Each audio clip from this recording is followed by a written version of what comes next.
me to Buffy. Good taste. Good taste. Anyway, I have a question. What was it like filming the musical episode in season 6? I was in my trailer, right, and doing what we all do in our trailer, which is sleep. And Josh comes, and he hands me a cassette, and he goes, "This is a new episode." And I'm like, "Oh, usually we get a script, but okay." And he leaves, and I go over and I put the tape in, and I hear some music, and I'm like, "What the? What?" And it's Josh and his wife Kai. And Josh is playing the piano, and he can't play to save his life. He's pounding it out like a monkey. And he and his wife are two of the most beautiful people I've ever met in my life. I mean, really, if you go over to dinner at their house, you'll never forget it. But they can't sing at all. And I'm like, what? Josh, what? And I go out of my trailer, and everybody else got the same tape at the same time. They're all coming out of the trailer. They got the same look on their face. What? And so, and at that point, most of the cast, me and Tony Head were pretty comfortable because we were already singing in clubs. I've been singing in clubs since I was 14. So I was like, we'll try it, whatever. But for most of the cast, they were being asked to do something that they weren't trained to do in front of millions of people, in front of the world, right? So the cast went to Josh and said, "Look, man, you're going to ruin my career. If you ask me to juggle chainsaws, I'm going to cut my hands off. If you ask me to do a musical comedy, I'm going to flush my career. This is not what I'm prepared to do in front of an audience. I'm a dramatic actor, for God's sake." And he kept going, whatever. You are now, And at some point, we all realized that he really was on the kick about this, and he was not going to let us off, and we really were going to film it. And so I watched the cast go from being really afraid and really not wanting to do something brave to really buttoning down, getting the vocal coaches in there, getting the dance instructors in there, doing the homework, and just going for it. And I've never been more proud of the cast than that. I just saw them start to fly. And especially Sarah, who had the most to lose and the most work to do, and there was just so much egg flying around on her face, potentially.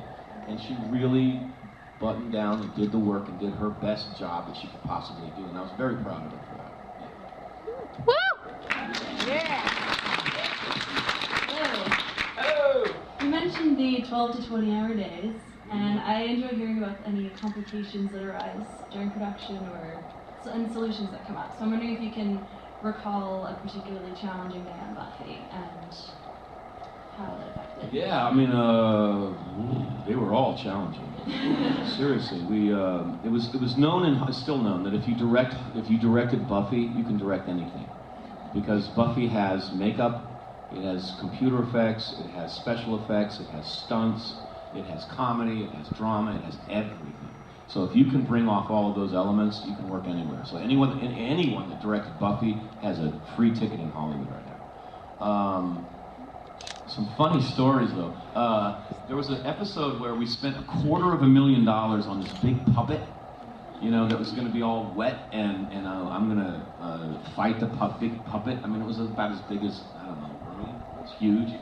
Piece of foam. There's like 9 guys inside, sweating, making the thing scary and everything. And we get it on the set, and they didn't plan for the fact that it was going to be in water. So it sucked up all the water like a sponge, right? And all the guys inside are about to die. They're radioing, going, "Gotta get out of here."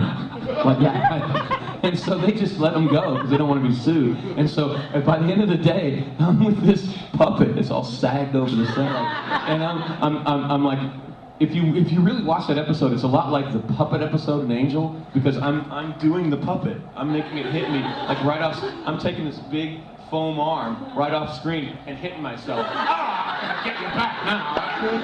And because really, we were on set and everyone is just like, we're screwed. We have nothing. This episode is going to be the worst we've ever filmed in our life. What do we do? And I'm like, hey man, I'm a stage actor. Give me that thing.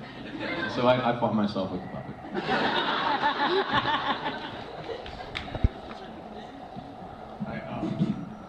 My question seems kind of stupid now, but first of all, stupid questions are the best ones. Okay, just kind of a small question first. Dude, I thought you were British.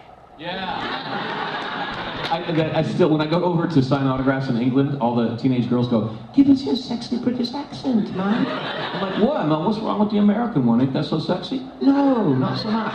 No." And then my real question is, who would you rather kiss again, Sarah Michelle Gellar or John Barrow? That is a great question. That's a great question. I don't know what that sign means, man. Right on, thank you. For me, how do I say it? Like when I kiss a girl, dude, I want to be the director. I want to say, this girl's going to get kissed right now. Yeah?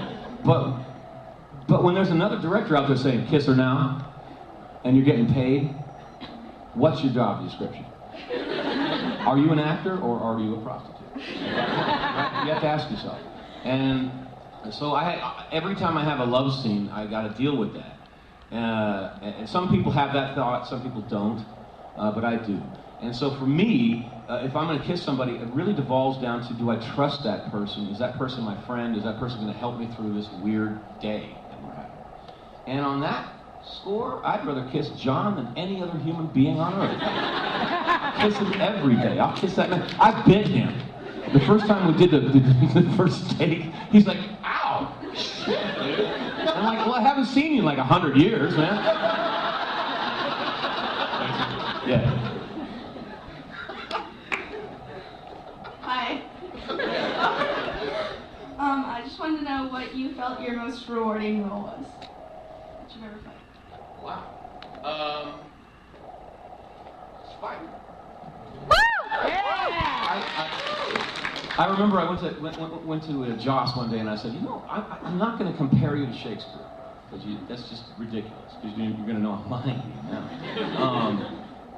But frankly, Shakespeare only had 3.5 hours to explore the character of Hamlet.